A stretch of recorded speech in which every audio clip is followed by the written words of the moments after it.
საღამომშვიდობისა ძვირფასო მეგობრებო, ვიდეოს დაწყებამდე მინდა დიდი მადლობა გადაგიხადოთ.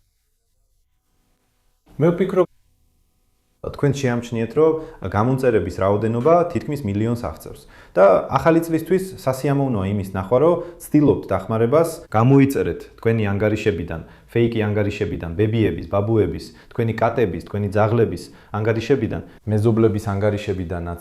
ესეთი ტემპით უკვე ახალ წლამდე მალე მილიონი ვიქნებით თქვენთან ერთად. წარმოიდგინეთ, ჩვენ თქვენთან ერთად რამდენი ვართ. ასე რომ ცოტა გადაუხვიეთ გულწრფელ საუბარზე. მაგრამ ეს ხელს არ გვიშლის გავაგრძელოთ ჩვენი საინტერესო მოგზაურობა ოსტეოქონდროზის, ართროზის, თავის ტკივილის სამყაროში. სადაც ჩვენ სულ უფრო და უფრო ღრმად ვეშვებით ჩვენს ყოველკვირეულ ტელეალმანახში. და ბოლოს, როცა ფსკერს მივახციეთ, უკვე ძლიერად გამაგრებული მძლავრი ფეხებით მუხლებში ხრაშუნის გარეშე ფსკერიდან ავიწევით და ამოვცურავთ დილის მზის სხივებისკენ. მეგობრებო, დღეს ჩვენ გავიგებთ, რომელი კუნთი უნდა გავწელოთ, რათა სამუდამოდ დავივიწყოთ ზურგის ტკივილი. და შევხვდეთ ახალ წელს არა მხოლოდ მილიონი გამომწერით. ხელჩაკიდებულები, ერთად ვდგავართ, ყველა ერთად უყურებთ, ანტენები მოვაწყვეთ, YouTube-ის მიმრებთან მთელი ოჯახით შევიკრიბეთ, როგორც ჩვევია. და რაზე ვლაპარაკობდი, რომელი კუნთი უნდა გავწელოთ? დღეს გავიგებთ, როგორ არ აგუთქივდეს ზურგი არასდროს, განსაკუთრებით ახალ წელს. ახალ წელს არ უნდა გუთქიოდეს არაფერი. ახალი წლის შემდეგ ცოტა ორი დღე შეიძლება გუთქიოდეს. ახალ წელს კი ჯამთელად უნდა შევხვდეთ. მაშასე თეძო წელის კუნთი, რომელიც თქვენთვის კარგად ნაცნობია. ის შედგება ორი კუნთისგან. როგორც დაადგინა დიდმა მეცნიერმა, დიდი კვლავაც, აბუ ალი იბნ სინოს მოწაფემ, ნოსკო შიდან ნამუდარა დიდი ევმა ორ კუნთისგან შედგება.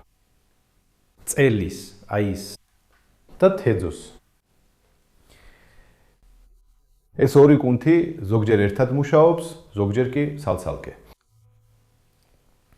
და ამ კუნთის შემოკლებისას ჩნდება პრობლემა იმაში, რომ ფეხისთვის რთული ხდება უკან წასვლა, რთული ხდება დუნდულას კუნთისთვის მუშაობა,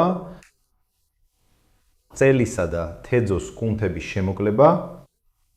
ეს ხელს უშლის დუნდულას კუნთის მუშაობას. დუნდულას კუნთს შეუძლია მოძრაობა სხვადასხვა კუთხით. მას შეუძლია ჩვენი ფეხი უბრალოდ უკან, აი აქეთ წაიღოს, გადაადგილოს. ასევე შეუძლია ოდნავ კუთხით, აი აქეთ 45 გრადუსით.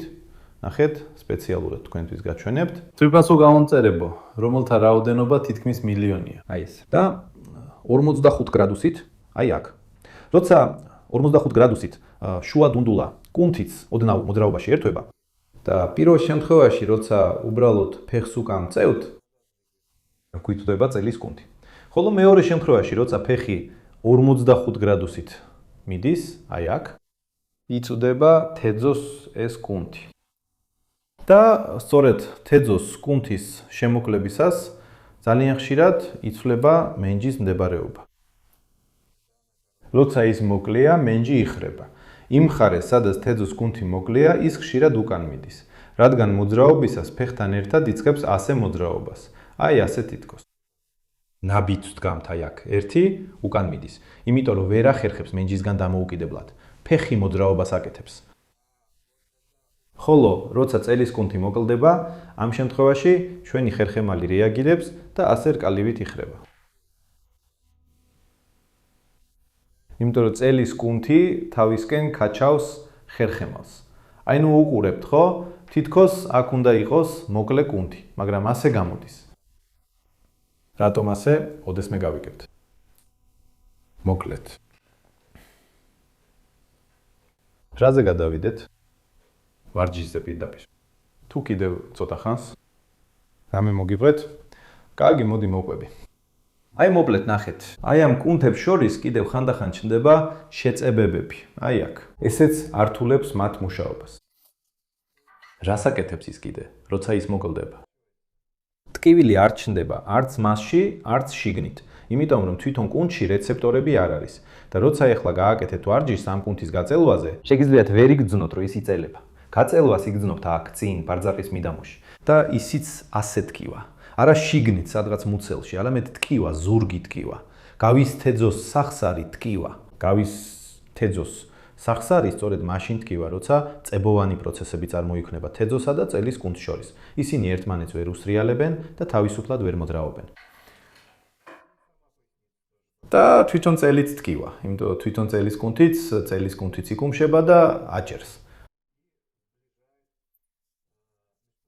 თითოეულ მალათაშორის ხვრელი მცირდება და ძნელდება. მალათაშორისი სახსრის მოძრაობა.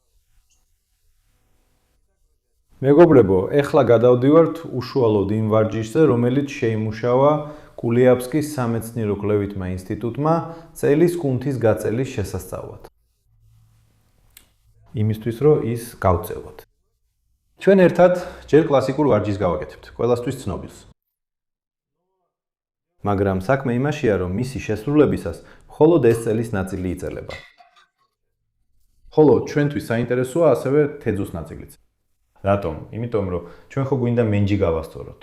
ჩვენ ხო გვინდა რომ მენჯი გადახრილი არ ეკოს.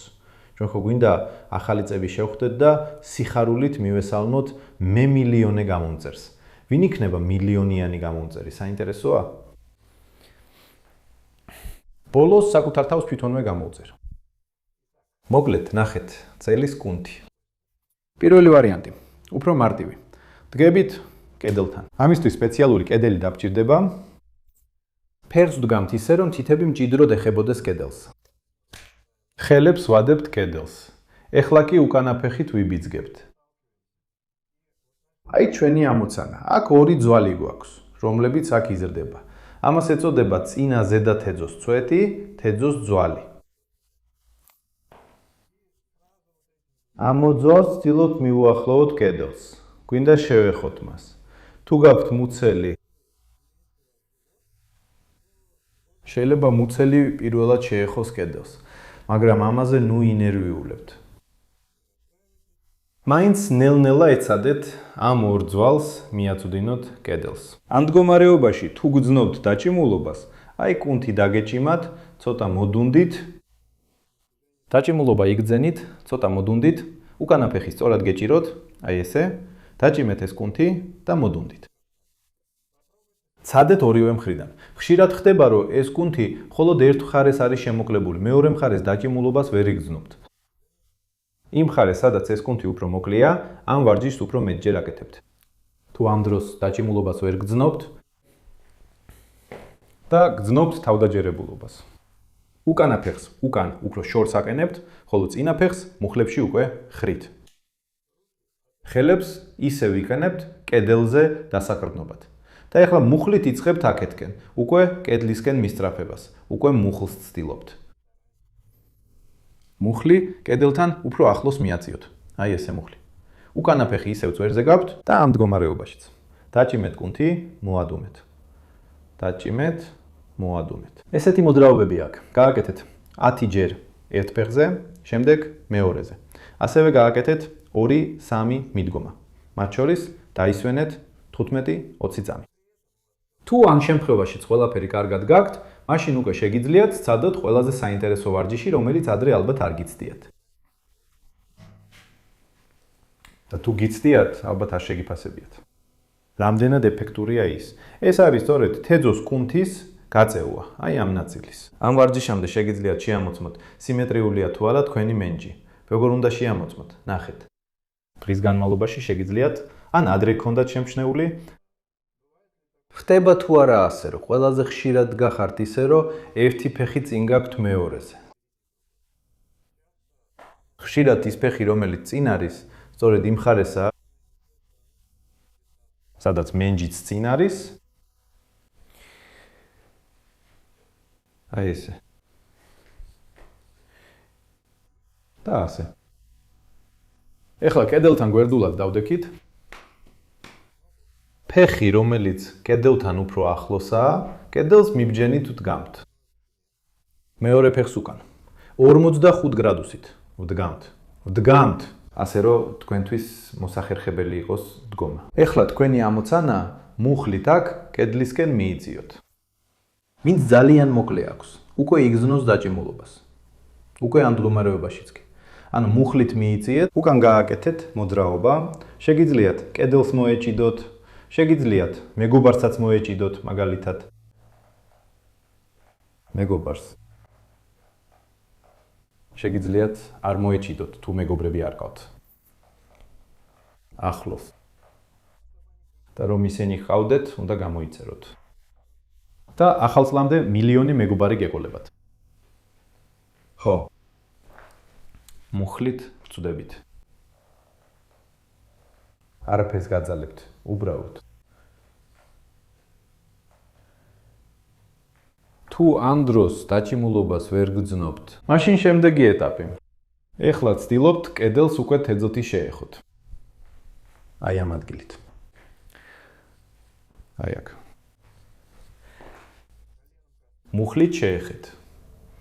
ეხლა ხელი უკან გაიწიეთ, რომ არ შეგიშალოთ ხელი.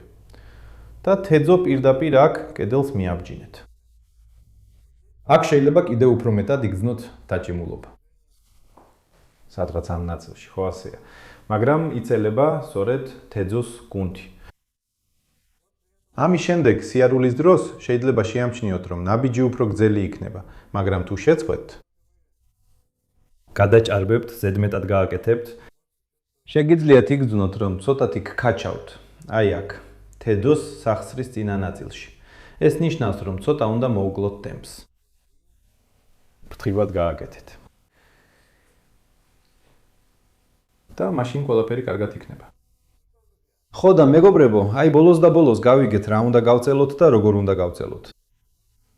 ხო და ეს იყო. დალაიქეთ, დაწერეთ კომენტარები, ივარჯიშეთ და ეხმარეთ მშობლებს. მომავალ შეხვედრამდე ნახვამდის.